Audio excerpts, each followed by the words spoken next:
Communism was derived from Marxism. Communism in the modern form, which took the lives of hundreds of millions of people in many places around the world, was derived directly from Karl Marx. Who was Karl Marx? And this is what most Marxists never want to talk about. We're totally fine talking about Adolf Hitler being white, right? Nobody has a problem with saying, hey, Adolf Hitler was a white man, and all of the atrocities that he performed or that the founding fathers of America performed as Europeans and as white men, we need to account and attribute to white people. Nobody has a problem with that. Well, Karl Marx was a Jew.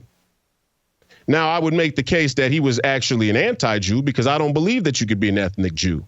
But Karl Marx's father came from a long line of rabbis, and they converted to Christianity to assimilate at the time. And then Karl Marx completely rejected God.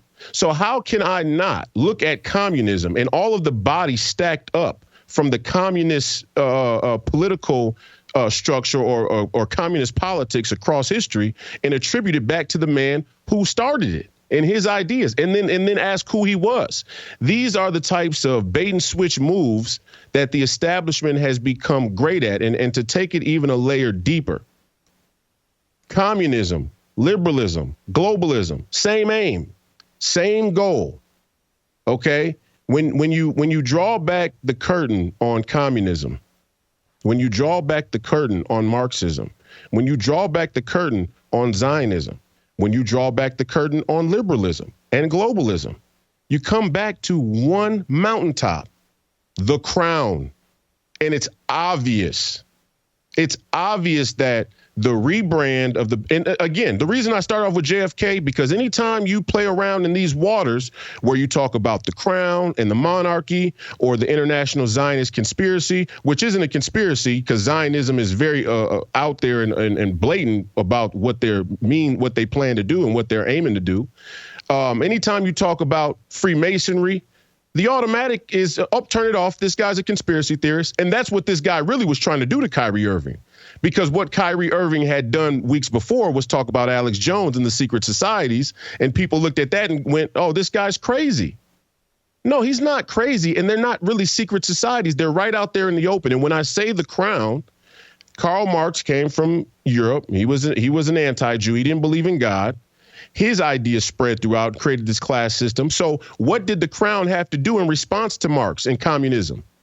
They had to rebrand their globalist business model to make amends for the social pressure and the social winds that a Karl Marx and the communist class fair information, culture shift had taken.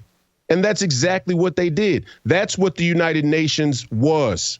That's what the Bilderberg Group was. That's what the Bretton Woods Conference was. It took the crown's imperial globalist business model and it said, hey, got to be a little more race friendly, social justice, democracy, and environmentalism. And those are the three. That was the rebrand right there. And it's sitting right before you. If you go to the Grand United Lodge right now, which is the head Mason Lodge in the entire world, who's the Grand Master? Prince Edward of Kent. It's right there. Who was it that gave Israel the land that they have? It was the crown. I mean, it's all right there for you. So the question now becomes, what good is it to have these conversations? Well, my only interest in these conversations is that there are no conversations that we shouldn't be able to have. And there certainly aren't any conversations we shouldn't be able to have about things that are factually true on a historical basis that we don't even have to go dig up some ancient text to pull up. We can just go look at what people are saying about their own actions right now. And for the media to shill like this at this level and go after Kyrie Irving and make him the scapegoat is a sign of the times. They want you to be distracted, and they're almost mocking you. They're almost mocking you at home. They're saying, look, we run this show. We can point your attention and energy at anybody and any false point that we want to, and that'll keep you busy because you're a jerk off anyway. You know, you're mostly going to jerk off anyway. So in the little bit of time that you have an original or introspective thought, we know we can point it at Kyrie Irving. And that's what they're doing.